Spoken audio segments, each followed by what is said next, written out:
Calaroga Shark Media. Hey, my voice is back. Hello, I'm Johnny Mac with your daily comedy news. Now, I'm supposed to lead off with, whatever the biggest name is. That's how this is supposed to work. But I'm going to indulge myself here because I'm really excited. Netflix has announced a January 2nd premiere for Kunk on Life. I don't know if you watched Kunk on Earth. It was my favorite thing last year. British comedian Diane Morgan is returning to Netflix in January with Kunk on Life, a new one-off special. I wish we were getting 8 of those. Centered on her comedic documentarian character, Philomena Kunk.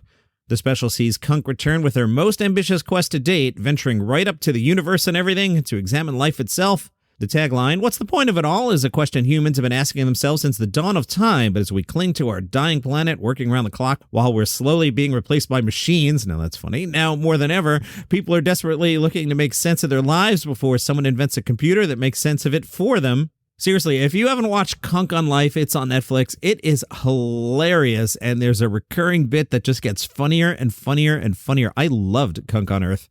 Kunk on Life will see Philomena tackle some of the most complex concepts to ever been discovered, including quantum physics, existentialism, nihilism, hedonism, and at least 4 other isms. I just learned there's something called Kunk on Shakespeare. I will have to find that on YouTube somewhere. There's also Kunk on Britain or something like that. That's on YouTube. That I've watched. Anyway, I'm a big fan, and I'm excited to see that Kunk is coming back. SNL has announced 2 more hosts. Now, this week you get Paul Mescal from Gladiator 2. We already knew that. December 14th, Chris Rock will host for the 4th time. December 21st, Martin Short. Not bad there. Nate Bargatze announced a world tour, which was just horrific if you were trying to put together a comedy podcast today.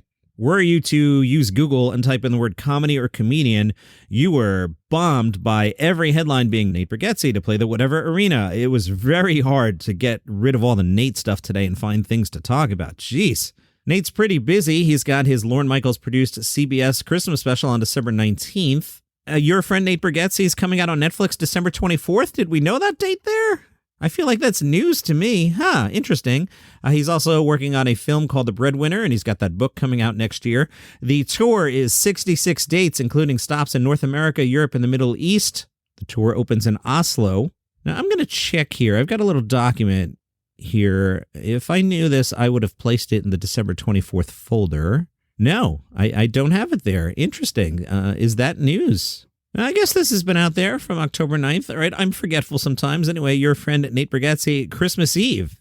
I got news for you, Nate. That's not making the end of the year top whatever specials of the year because Johnny Mac's pre-taping that one. At least I'm waiting till December 20th or so. A lot of these lists come out December 1st. It's hey guys, we're skipping a whole month here. Anyway, I digress.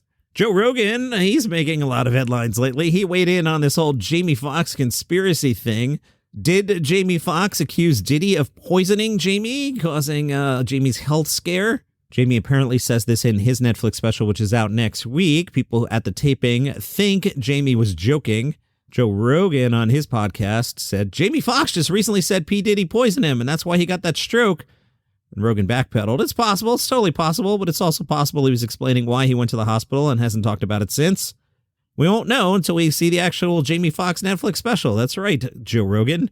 Now, the rumors come from somebody on the internet named Big Homie. Big Homie said, I know Combs poisoned Jamie Foxx, and Jamie Foxx reported him to the FBI because of it. Jamie Foxx reported this man to the FBI because of this.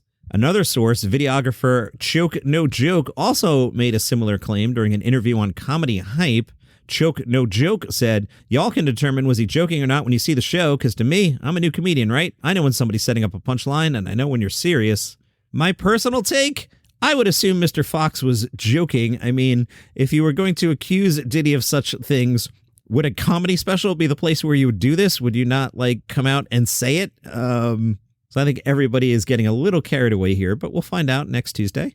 We got an update on Pete Davidson and Colin Jost Ferry. TMZ revealed that the ferry was used as a set for a horror flick called Screamboat. According to that report, production reportedly involved so much fake blood that producers needed to hire a special cleaning crew to get the ferry back to normal. Now, it's interesting to me, and no coincidence, that we're getting ferry updates, because what do you know? Colin Jost has a new show out today. Wow, that's weird. Suddenly we hear about the ferry, and we're getting Colin Jost press, and what do you know? He's got a new show out today. He is the host of Pop Culture Jeopardy, out today on Prime Video. The Ringer caught up with Colin Jost. They asked Colin, hey, you had your own game show in the works before Pop Culture Jeopardy, right? I didn't know that. That's interesting. Joe said, yeah, Che and I are developing a game show with Michael Davies, and that's how I met him, not knowing at all his involvement in Millionaire, not knowing he was doing Jeopardy. Those were my reference points. I wanted a game that had great trivia and was a serious trivia game. I don't ever want to do a game show that felt gimmicky or too game-based like physical games or anything. I wanted to have an intellectual component because that's what I loved about watching Jeopardy! You hear my voice falling apart now, right? I'm trying, guys. I watched a bunch of old episodes from different eras and just got a sense of the flow of it. What I realized, even before coming in there, is the game itself is really the star of the show. It's constructed so well that you just want to get out of the way. You don't interrupt gameplay too much, and you want to get right into the game as quickly as possible. And if you watch any regular episode of Jeopardy through the years, that's what the hosts do really well. The Ringer asked if his SNL training helped at all. He said, one thing they told me is how they've had guest hosts, that they've had some that are just not good at cold reading. You're reading 61 clues in a game, and then suddenly you have a lot of cold reading that you're just doing. You see everything in advance, but you still never know what order it's going to pop up in. So weirdly, a thing that prepared me very well was the joke swap that we do at SNL, because I'm also cold reading that, and it's live. I weirdly had confidence from being forced to do that by Michael Che. It gave me confidence. If you don't want to read a clue, I was at least not going to be in racial jeopardy. He talked about a quirk to the show. I found this interesting. Say an answer to a question is the Pixie song, Where Is My Mind? If the answer itself is a question, then you don't have to say, what is Where Is My Mind? Interesting. As a new host, you're so trained by the Jeopardy rhythm, you want to say, no, what is Where Is My Mind? And that's not technically necessary. I had no idea. He also says they wrote all the clues not knowing who the host was going to be, so it was weird. There were times when it was funny. There'd be things about my colleagues or my friends that came up, and they'd be totally benign, which was just funny to see them, or clues about my wife, Scarlett Johansson. At some point, you're almost like, I think they shouldn't have some clue involving my wife in every episode. It was completely by chance. It turns out she's in a lot of movies.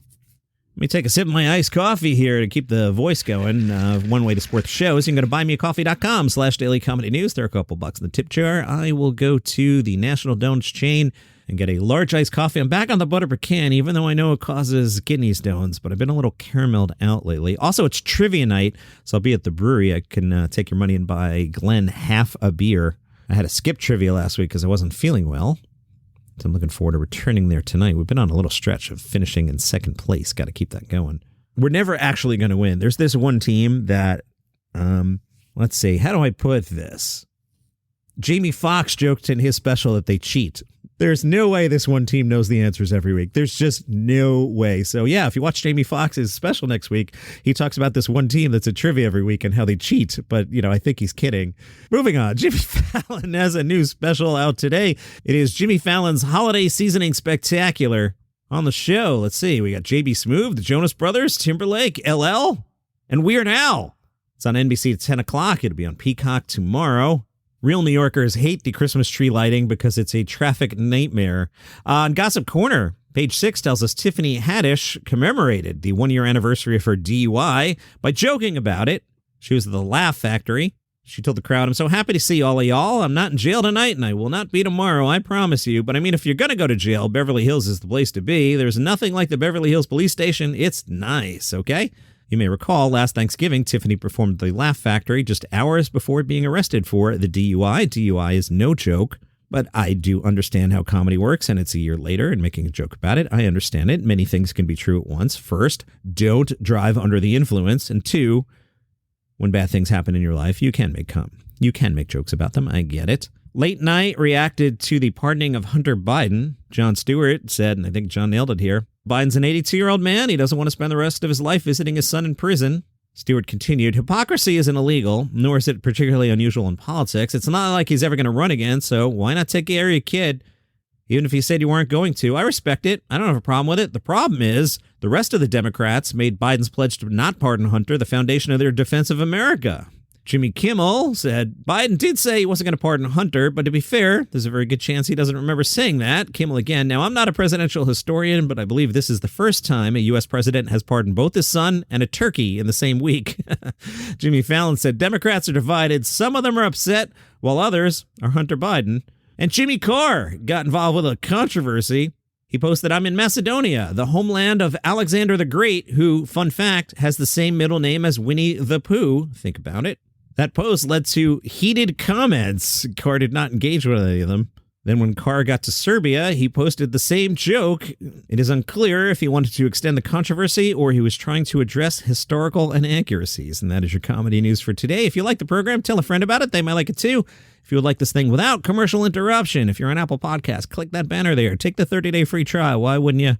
And if you're not on Apple Podcasts, click the link in the show notes. See you tomorrow.